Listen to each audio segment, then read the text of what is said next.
लोहे की दुकान में अपने पिता के साथ काम कर रहे एक बालक ने अचानक ही अपने पिता से पूछा, पिताजी, इस दुनिया में मनुष्य की क्या कीमत होती है?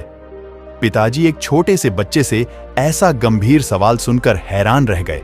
फिर वे बोले, बेटे, एक मनुष्य की कीमत आंकना बहुत मुश्किल है, वो तो अनमोल है। बालक बोला, क्या सभी उतना ही कीमती और महत्वपूर्ण हैं? उसके पिताजी बोले, हाँ बेटे। बालक कुछ समझा नहीं।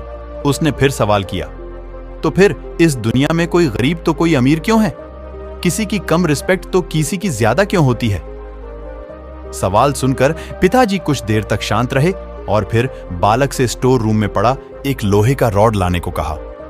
रॉड लाते ही पिताजी ने पूछा, इसकी क्या कीमत होगी? बालक बोला, 200 रुपए। पिता बोला, अगर मैं इसके बहुत से छोटे छोटे कील बना दूं तो इसकी क्या कीमत हो जाएगी? बालक कुछ देर सोचकर बोला, तब तो ये और महंगा बिकेगा, लगभग 1000 रुपए का। पिता बोला, अगर मैं इस लोहे से घड़ी के बहुत सारे स्प्रिंग बना दूं तो? बालक कुछ देर गणना करता रहा और फिर एकदम से उत्साहित होकर बोला, तब तो इसकी कीमत बहुत ज्यादा हो जाएगी। फिर पिताजी उसे समझाते हुए बोले, ठीक इसी तरह मनुष्य की कीमत इसमें नहीं है कि अभी वो क्या है, बल्कि इसमें है कि वो अपने आप को क्या बना सकता है। बालक अपने पिता की बात समझ चुका था। दोस्तों, अक्सर हम अपनी सही कीमत आंकने में गलती कर देते हैं। हम अपनी प्रेजेंट स्टेटस को देखकर अपने आप को वैल्यूलेस समझने लगते हैं, लेकिन हम में हमेशा अथाह शक्ति होती है। हमारा जीवन हमेशा संभावनाओं से भरा होता है।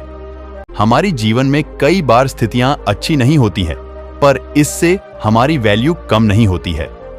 मनुष्य के रूप में हमारा जन्म इस दुनिया में हुआ है।